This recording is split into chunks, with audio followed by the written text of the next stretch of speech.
नमस्कार दोस्तों, आप सभी को नए वर्ष की हार्दिक शुभकामनाएं।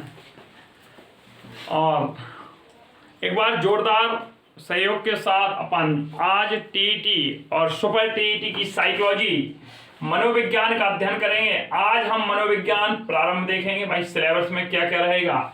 टीईटी और एस्टेट मतलब हमारा मेन उद्देश्य है यूपी टीईटी क्रॉस करना and super TET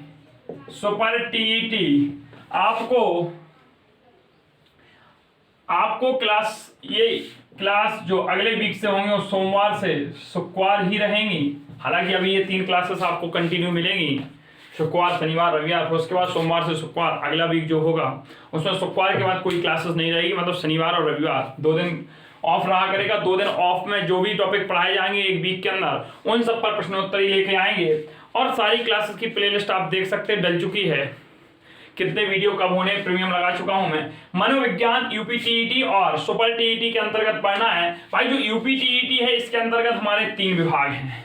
super TET के अंतर्गत हमारे 3 विभाग हैं। इसमें हमें व्यक्तित्व वाला चैप्टर पढ़ना है, मतलब जो बाल मनोविज्ञान है। इसके बाद हमारा शिक्षण कौशल है। एक क्या है, शिक्षण कौशल है। और इसके बाद एक है जीवन प्रबंधन। तो देखिए जो शिक्षण कौशल वाला टॉपिक है इसमें शिक्षण सूत्र हैं, वर्तमान भारतीय समाज है, प्रारंभिक शिक्षा के नवीन प्रयास है, समावेशी शिक्षा है, आदि topics. RT, NCF, 1986, Lord Macaulay, would का घोषणा पत्र, हरटांग समिति, बर्दा सम्मेलन, गोपाल कृष्ण गोखले, राधा कृष्णन आयोग, मुदालियर आयोग, सारे आयोग। तो ये शिक्षण कौशल का ये पूरा प्लेलिस्ट में अलग से आपको प्रोवाइड करा दूंगा। और पूरे लेक्चर्स भी इसके एक क्रमशः डलने लगेंगे और प्रतिदिन। लेकिन उसके पहले हम कुछ जो टीईटी की साइकोलॉजी उसको कंप्लीट करते हैं। लेकिन पूरा सिलेबस आपका हो जाएगा ये बिलीव है। चलें, अब हमने कहा जैसे टीईटी की साइकोलॉजी का हमें 2 पार्टों में इसका वर्गीकरण कर लेंगे। पहला हमें पढ़ना है भाई अधिगम। अब अधिगम में हम क्या क्या पढ़ेंगे, अधिगम पूरा पढ़ेंगे, पूरा अधिगम पढ़ेंगे।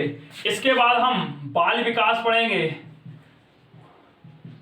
बाल विकास, बाल मनोविज्ञान, बाल विकास में क्या अवधि विकास कैसा होता है, ये बालक के बारे में किशोरावस्था क्या होती है, बाल्यावस्था क्या होती है, शैशवावस्था क्या होती है, इसका कार्यकाल कितना होता है, कैसे बच्चा रिएक्ट करता है। और इसके बाद तीसरा पोर्शन जो इसमें बनाएंगे वो होगा आपका पेडालॉजी का, मतलब इसमें शिक्षण कौशल वगैरह आप पुनः पढ़ेंगे जो हमारे टीईटी के सिलेबस में है। क्योंकि चूंकि सिलेबस हम आपको पूरा ग्रुप्स में प्रोवाइड करा चुके हैं तो कोई दिक्कत नहीं। लेकिन आज अपन मनोविज्ञान ही टीईटी वाले हों चाहे सुपर टीईटी वाले हों सभी के लिए इंपॉर्टेंट हो। मैं तो ये कहता हूँ भाई सुपर टीईटी वालों के में शायद जो मैं आज पढ़ाऊंगा वो ना हो, लेकिन फिर भी आप पढ़िए क्योंकि यही तो प्रारंभिक है, यही तो बेस है। और जब हमारा बेस ही मजबूत नहीं है तो हम क्या करेंगे।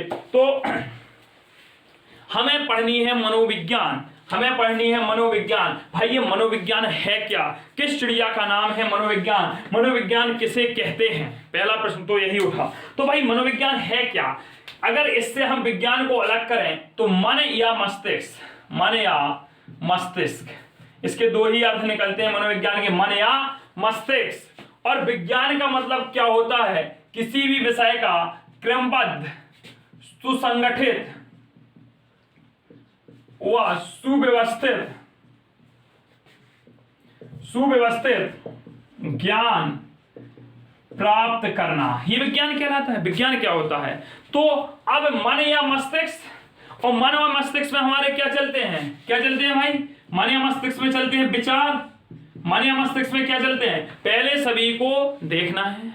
जो मैं बोल रहा हूं उसको सिर्फ आप फोन को हॉरिजॉन्टल मोड पे रखिएगा, सुने, नो कमेंट, कुछ नहीं करना है आपको, सुने। जब ना बने तब आप कमेंट डालिए, मैं उसको सुनूंगा। यदि मुझे लगा तो उस टॉपिक पे पुनः मैं एक वीडियो दे दूंगा। इसलिए आपको ईयरफोन अपने कान में लगाएं और सिर्फ जो मैं बोल रहा हूं उसे सुने, लिखने पे ज्यादा फोकस ना करें। सारी चीजें मैं क्रमबद्ध तरीके से बाद में लिखवाऊंगा, एक यहीं पर आप नोट करिए, लेकिन पहले समझने पे फोकस करें।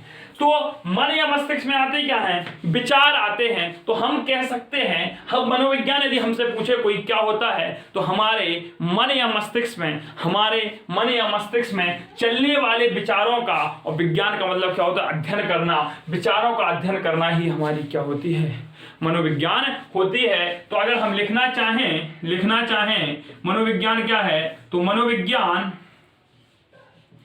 हमारे मन व मस्तिष्क में चलने वाले विचारों का अध्ययन करना, विचारों का अध्ययन करना क्या कहलाता है भाई? मनोविज्ञान कहलाता है, मनोविज्ञान कहलाता है। तो मनोविज्ञान तो आ गया भाई। अब बात होती है भाई ये मनोविज्ञान है क्या चीज?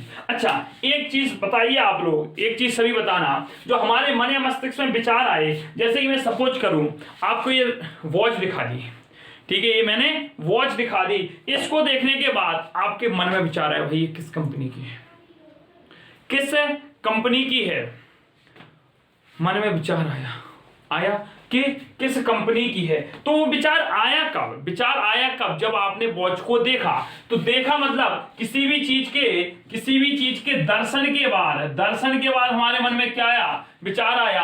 तो जो मनोविज्ञान है वह दर्शन शास्त्र की शाखा है। किसकी शाखा है भाई? दर्शन शास्त्र की शाखा है। तो आप लिख सकते हैं मनोविज्ञान दर्शन शास्त्र की शाखा है। मनोविज्ञान दर्शन शास्त्र की शाखा है। प्रश्न आपसे सीधा बन सकता है भाई कि मनोविज्ञान का प्रारंभ उद्भव कहाँ से होता है? तो मनोविज्ञान का उद्भव हमारे दर्शन शास्त्र से होता है। एक प्रश्न यहां से बन जाएगा, ठीक है। अब यहां से शब्द आता है, अरे सर आप तो इसको साइकोलॉजी भी लिख देते हैं, अरे आप तो इसको साइकोलॉजी भी लिख देते हैं। साइकोलॉजी क्यों लिखते हैं? ये साइकोलॉजी शब्द आया कहां से, दिया किसने? अब इस पर यदि हमें चर्चा करनी है, यदि इस पर हमें दोस्तों चर्चा करनी है तो सुनिए, इसकी भी चर्चा सब अपन देखते हैं और एक एक क्रमशः चीजों को फिर लिखेंगे जैसे अभी लिखवाया। तो चलें, पहले तो हम समझते हैं जो साइकोलॉजी शब्द है ये हमारा साइकी धन लोगस से मिलकर बना है। कैसे? साइकी धन लोगस से मिलकर बना है। और जो साइकोलॉजी शब्द है यह अंग्रेजी भाषा का है। काय का है? अंग्रेजी भाषा का है। अंग्रेजी भाषा का हिंदी रूपांतरण ही क्या कहलाता है? मनोविज्ञान कहलाता है। लेकिन यदि पूछें कि यह साइकोलॉजी शब्द कैसे बना है, ध्यान रखना, तो साइकोलॉजी शब्द जो हमारा है, साइकोलॉजी शब्द साइकी धन लोगस से मिलकर बना है। यह है लैटिन या ऑब्लिक ग्रीक ऑब्लिक यूनानी,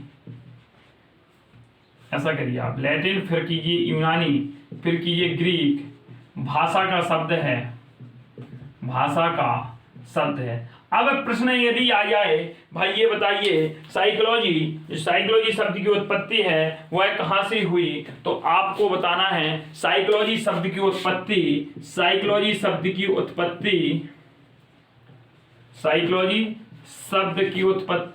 कहां से हुई?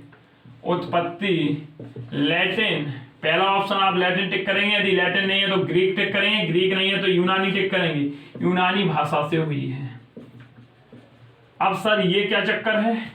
अरे यह चक्कर ये है दोस्तों, आपको यदि ऑप्शन में आ जाए कि साइकोलॉजी शब्द की उत्पत्ति हुई थी और यदि ये तीन ऑप्शन दे दे साथ में, तो पहली प्रायोरिटी आप किसको देंगे? लैटिन भाषा को देंगे, दूसरी प्रायोरिटी आप ग्रीक भाषा को देंगे और तीसरे नंबर पे कौन आती? यूनानी भाषा आती है। मतलब कहने का है यदि ऑप्शन में लैटिन है तो कोई समस्या होगी नहीं, यदि लैटिन शब्द नहीं है तो आप ग्रीक को लगा सकते हैं, यदि ग्रीक नहीं है तो फिर यूनानी को भी आप टिक कर सकते हैं। तो जो साइकोलॉजी शब्द की उत्पत्ति है वह लैटिन, ग्रीक या यूनानी भाषा से मानी जाती है। जो साइकोलॉजी शब्द है यह लैटिन या ग्रीक के दो शब्दों से साइकी धन लोगस से मिलकर बना है। अब प्रश्न उठता है, ध्यान देना, सारे पॉइंट लिखे रहेंगे, आपको मैं एक बार फिर बोलूंगा, लिख लेना।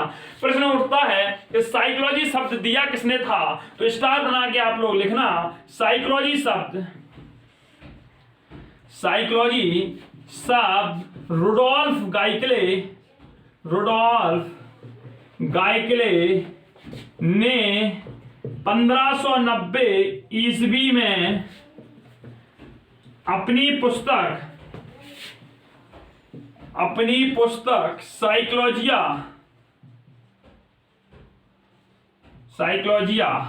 हिंदी में लिख लीजिए आप, साइकोलॉजिया, अपनी पुस्तक साइकोलॉजिया में दिया था। तो देखें यहां से दोस्तों दो प्रश्न हमारे कंप्लीट होते हैं। पहला, साइकोलॉजी शब्द, मनोविज्ञान का जो साइकोलॉजी शब्द है जिसे हम मनोविज्ञान हिंदी में कहते हैं, किसने दिया था? तो रुडोल्फ ने दिया था।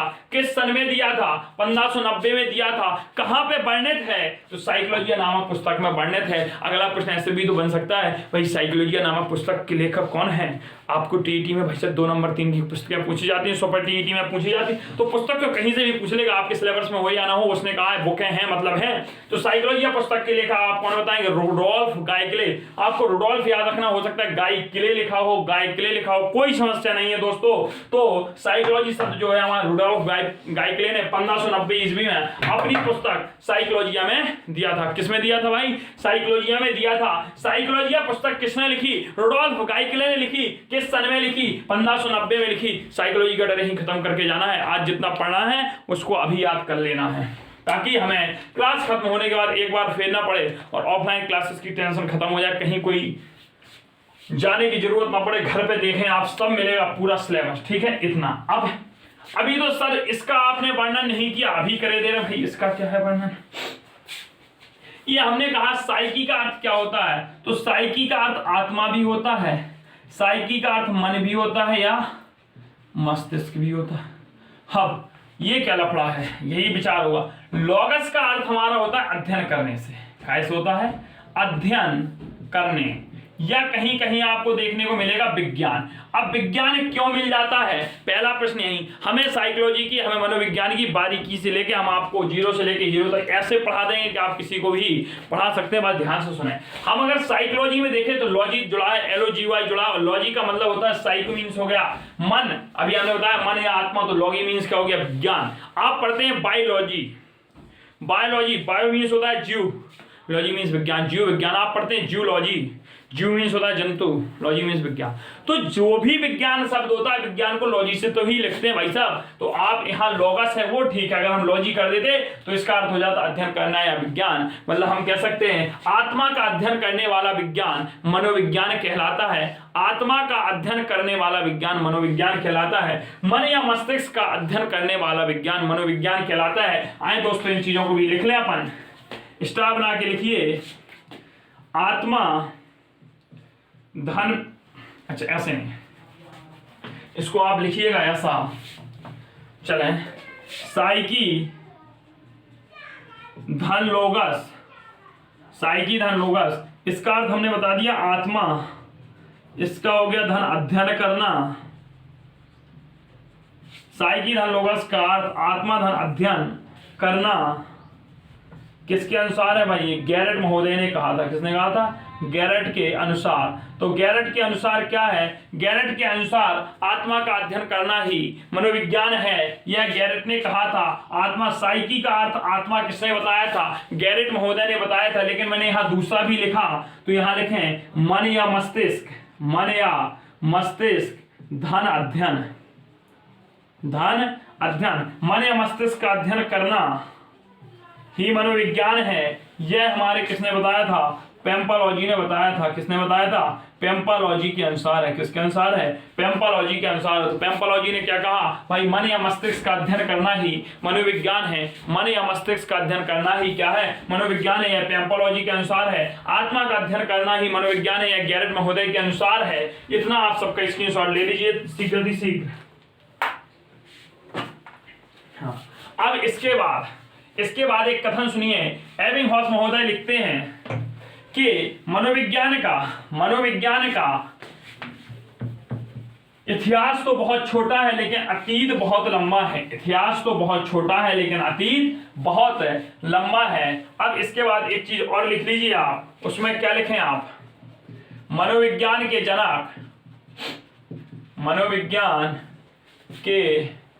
जनक अरस्तु हैं। कौन है? अरस्तु हैं। मनोविज्ञान के जनक कौन है? अरस्तु हैं। अगला कथन दोस्तों लिखिए, मनोविज्ञान की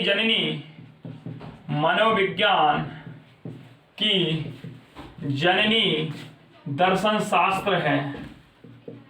दर्शन शास्त्र है। और यही लिख लीजिए मनोविज्ञान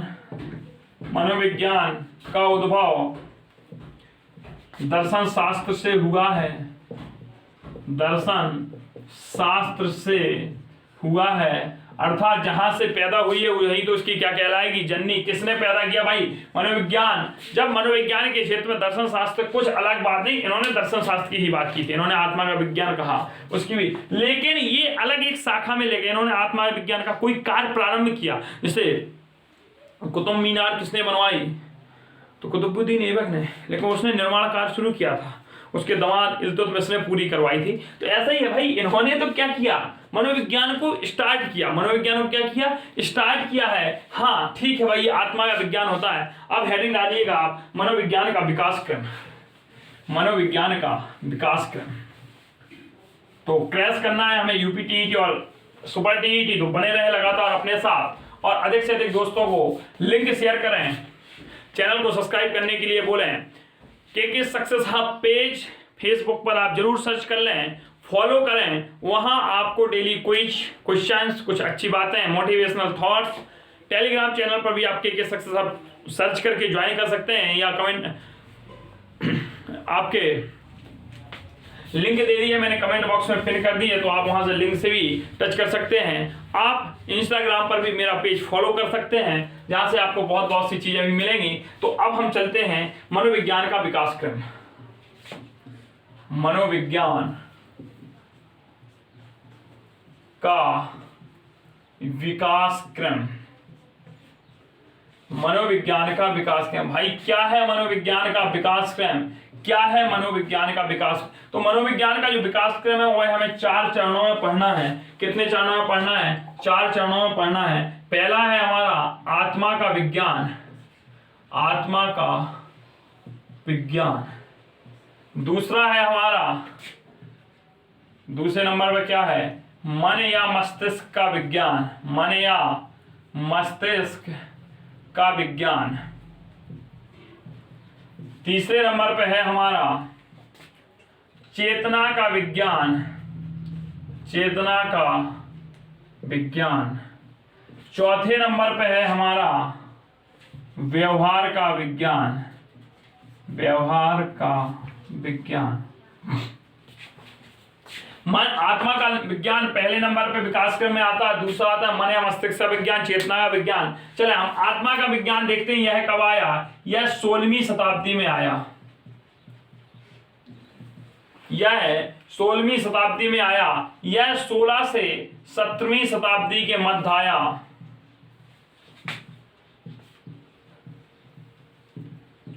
और चेतना का विज्ञान 17 से 18वीं शताब्दी,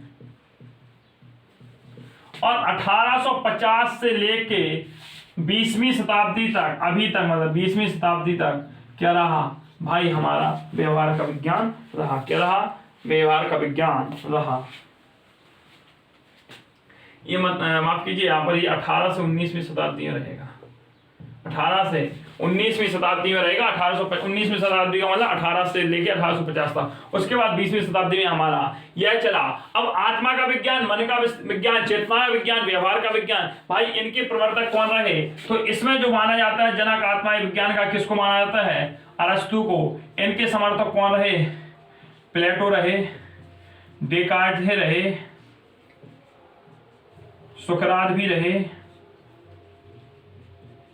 आप लिखते चला साथ में, सुकरात भी रहे, रेवनी भी रहे, ये रहे। मन या मस्तिष्क में कौन है? पंपालॉजी,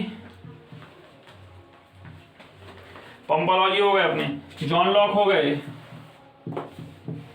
जॉन लॉक हो गए, थॉमस रीड, थॉमस रीड हो गए, पेस्टोलॉजी हो गए, पेस्टोलॉजी कौन हो गए? पेस्टोलॉजी हो गए। और इसके बाद चेतना के विज्ञान में चलते हैं तो विलियम जेम्स कौन हो गए? William James, William James, William wound,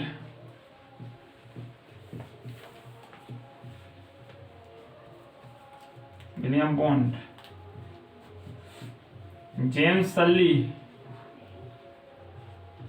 James Sully, Titchener, wives. इसके बाद जो हमारे व्यवहार के विज्ञान के रहे हैं, इसमें सबसे बड़ा नाम आता है वॉटसन महोदय का, थॉर्नडाइक का। हालांकि थॉर्नडाइक मूलतः व्यवहारवादी नहीं थे, बीएफ स्किनर का आता है, इनका पूरा नाम जेबी वॉटसन था, John broader Watson. BF Skinner का आता है ब्यूरस Frederick Skinner, ivy पालोव, इवानो Petrovich Pavlov, Edwin रे गुथरी, एडविन रे जिनका समीपता सिद्धांत है, क्लार्क एल हल, हल महोदय पुनर्वसन का सिद्धांत दिया इन्होंने। और देखें भाई, Skinner, Watson, Thorndike, IV Pavlov हो गए, एडविन रे गुथरी, क्लार्क एल हल, इतने ही हैं, और भी होंगे लेकिन इतना अपने सिलेबस में है। ये हमने आपको बता दिया। अब एक एक की यहाँ से हम चर्चा करते हैं भाई, आत्मा का विज्ञान क्या रहा, आत्मा के विज्ञान की आलोचना क्या रही, इन सब पर हमें चर्चा करते हुए आगे बढ़ना है और आगे इसकी क्या करनी है, चर्चा करनी है। तो आप पहले तो हम साइंस ऑफ सोल, आत्मा के विज्ञान क्या कहता है भाई। आत्मा के विज्ञान ने कहा, हमारे अरस्तु महोदय कहते हैं, ध्यान से सुनना, कि आप किसी भी विज्ञान का भाई अपन को अध्ययन करना है ना, तो किसी व्यक्ति की आत्मा का अध्ययन कीजिए। क्या कहते हैं अरस्तु महोदय, किसी भी व्यक्ति की आत्मा का अध्ययन कीजिए। लेकिन इनसे पूछा गया, इनकी आलोचना की गई, क्या की गई भाई, आलोचना की गई। आलोचना में क्या पूछा गया, ये देखिए भाई, आलोचना पूछी गई, आत्मा एक आध्यात्मिक है, आत्मा आध्यात्मिक है, कैसी है भाई, आत्मा एक आध्यात्मिक है, काल्पनिक है, धार्मिक है। आत्मा एक आध्यात्मिक, काल्पनिक व धार्मिक है। आत्मा का रंग कैसा है, आत्मा का रंग, रूप या व्यवहार उसका कैसा है भाई, कैसे फील करते हैं, ये सब बताइए।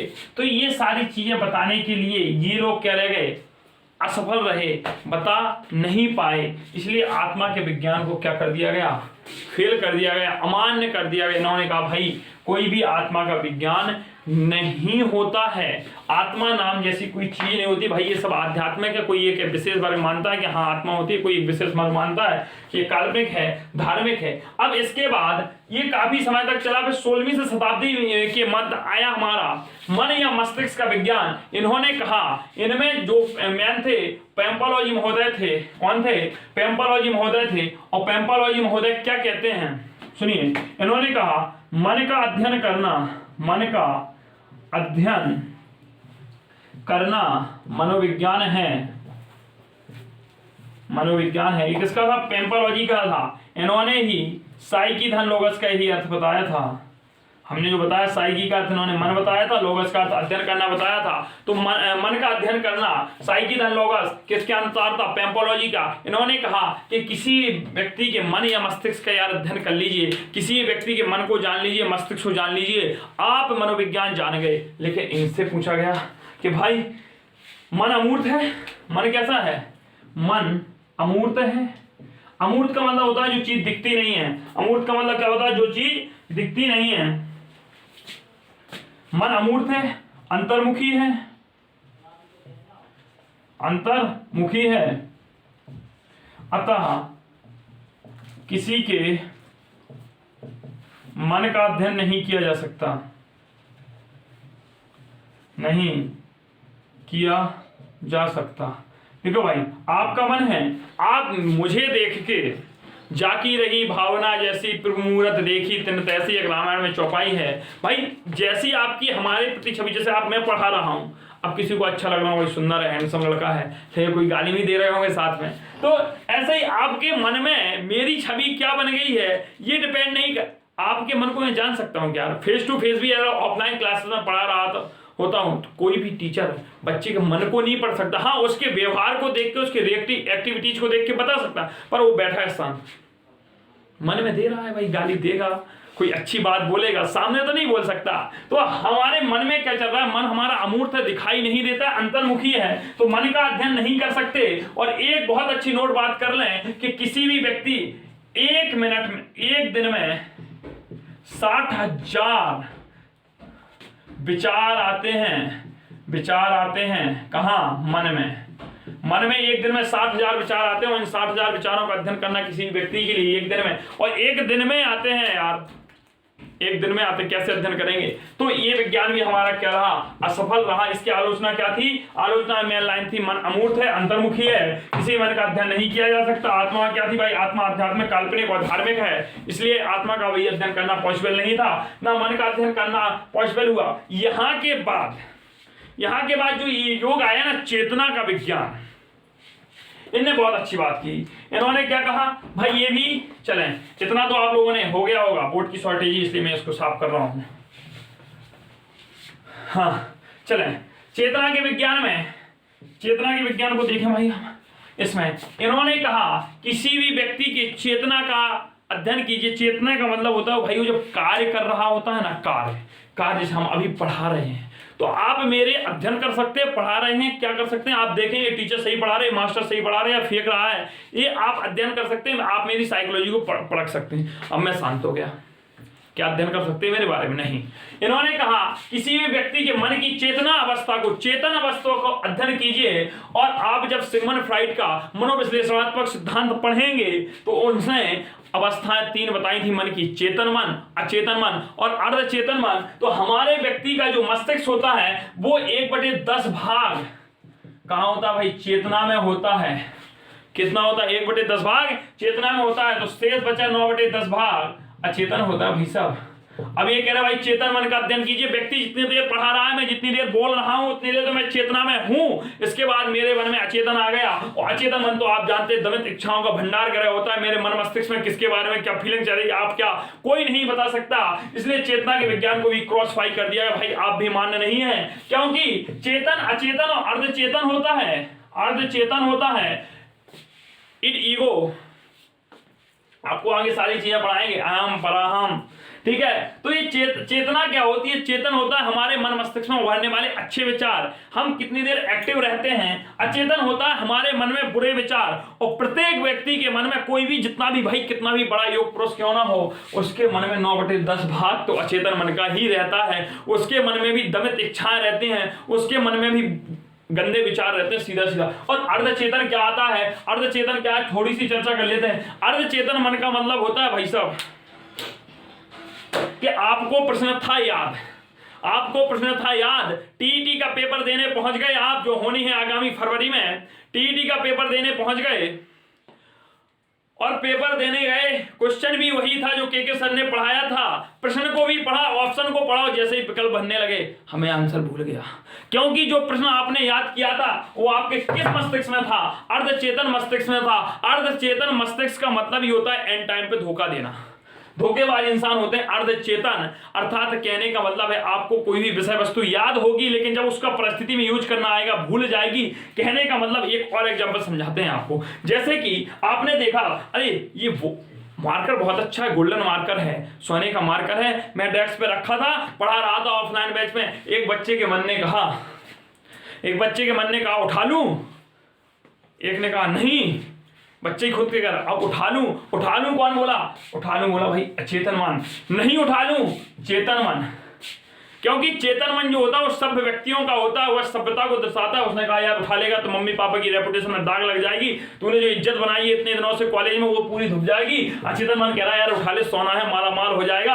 अर्धचेतन मन कह रहा है बेटा सोच ले, अगर उठाए तो पड़ा, अगर किसी ने देख लिया तो अचेतन मन रोकेगा भी, कहेगा नहीं उठा ले, नहीं देखा तो कुछ नहीं। तो ये जो अर्धचेतन मन होता है ना, बीच की अवस्था होगी। जब ईडी को पढ़ाएंगे आपको तो पूरा लेक्चर देंगे 50-60 मिनट का, उसमें सारी चीजें समझाएंगे। फिलहाल इन्होंने चेतना की बात की, चेतना की बात फेल हो गई, इनका भी विज्ञान नहीं माना गया। हालांकि इस काल में काफी कार्यक्रम हुए हैं, और जो काफी कार्यक्रम हुए हैं वो कार्यक्रम हम आपसे चर्चा जरूर करेंगे, लेकिन शायद अभी पहले हम व्यवहार का विज्ञान पढ़ते हैं। व्यवहार का विज्ञान जो है ये 1913 में व्यवहारवाद वॉटसन महोदय ने दिया। किसने दिया? वॉटसन महोदय ने दिया। इन्होंने कहा भाई किसी भी व्यक्ति के कार्य का अध्ययन कीजिए, किसी भी व्यक्ति के कार्य का अध्ययन कीजिए, स्टार बना के लिखिए, किसी भी व्यक्ति के कार्य का अध्ययन करना ही क्या है? व्यवहार है। किसी भी व्यक्ति के कार्य का अध्ययन करना ही क्या कहलाता है? व्यवहार कहलाता है। या व्यक्ति के द्वारा किए जाने वाला कार्य, ऐसा भी लिख सकते हैं आप, व्यक्ति के द्वारा किया जाने वाला कार्य ही व्यवहार कहलाता है। व्यवहार कहलाता है मतलब जो हम कार्य कर रहे हैं वह हमारा व्यवहार है। आप क्या कर रहे हैं दैनिक लाइफ में, इसका अच्छी तरीके से अध्ययन किया जा सकता है। इसका अच्छी तरीके से हम क्या कर सकते हैं भाई? अध्ययन कर सकते हैं कि कौन व्यक्ति क्या कर रहा है। यह हमारे व्यवहार का विज्ञान कहता है, यह हमारे कार्य का विज्ञान कहता है। तो व्यवहार के विज्ञान को सर्वप्रथम मान्यता किसने दी थी? जेबी वॉटसन ने दी थी। और मौलिक व्यवहारवादी पूछ लिया जाए, मुख्यतः व्यवहारवादी कौन थे? तो बीएफ स्किनर थे। कौन थे? उत्तरवादी व्यवहारवादी पूछ लिया जाए तब भी बीएफ स्किनर में टिक करना। व्यवहार शब्द किसने दिया था? तो जेबी वॉटसन ने दिया था। और भी काफी चर्चा है विलियम जेम्स के बारे में। इनकी प्रिंसिपल ऑफ साइकोलॉजी पुस्तक थी, थॉर्नडाइक की एजुकेशन साइकोलॉजी पुस्तक थी, ये पशु मनोविज्ञान के जनक थे, आदि चर्चाएं। आज के लेक्चर में हम यहीं पर रोकते हैं। हमने चारों वर्गीकरण पढ़ लिए। कल की क्लास में अपन स्टार्ट करेंगे चेतना के विज्ञान में, जो विलियम जेम्स के बारे में पढ़ेंगे, विलियम वुंड के बारे में पढ़ेंगे, मैन तथ्य देख लेंगे, जेबी वॉटसन के बारे में पढ़ेंगे और कुछ। इसके बाद यहीं से अपन टॉपिक स्टार्ट करेंगे कल का। आज की क्लास यदि आपको अच्छी लगी हो तो कल इससे ज्यादा संख्या में आप सभी उपस्थित हों, जुड़ें। और जो भी चीज समझ में ना आए आप कमेंट बॉक्स करें। मेरे पर्सनल व्हाट्सएप ग्रुप से जुड़ने के लिए डिस्क्रिप्शन बॉक्स में आपको मेरा मोबाइल नंबर दिया है, आप व्हाट्सएप पर मुझे मैसेज करें। यदि अर्जेंट है देन उसी नंबर पे आप कॉल कर सकते हैं। कॉल भी आप शाम 7 बजे तक ही कर सकते हैं, इसके बाद कोई कॉल नहीं कर सकते आप लोग। आप व्हाट्सएप पे यदि आपको ग्रुप से जुड़ना है टीईटी वाले, तो उसमें आप अपना नंबर, पता, कहाँ पर अध्ययनरत है, मूल पता, अपनी एक सुंदर सी तस्वीर जरूर भेजें। बहुत बहुत धन्यवाद आप सभी को।